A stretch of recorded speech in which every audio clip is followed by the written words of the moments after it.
vote? Oh, absolutely. You know, it's a rare opportunity. It only comes around every 4 years that you really get to embody what democracy is all about, you know, and I think it's really important for young people, particularly at this really pivotal point in our country's history and future, to you know, make their voice heard.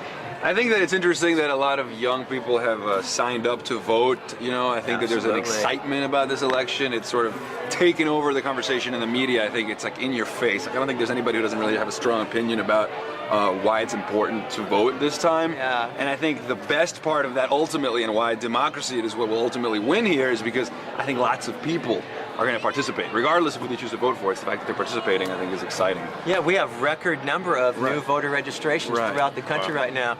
And it's important because right now, this election, whoever you vote for, the issues at stake are incredibly critical with the environment in particular. There are a number of outrageously important environmental issues. Climate change, of course, is definitely one. But we have to talk about pollution standards for lead and mercury in our air and water, how we're going to deal with plastics and recycling, how we're going to move to renewable technologies into the future and remove our dependence on fossil fuels.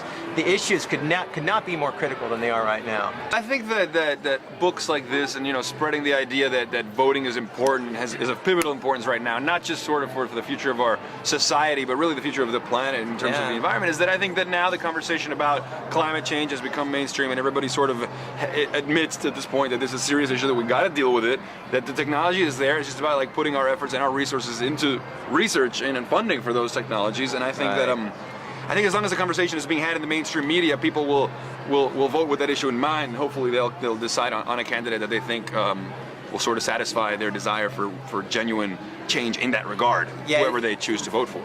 Right, it's starting to enter into the mainstream consciousness, which will affect how people vote across a whole broad range of issues. Exactly. Yeah.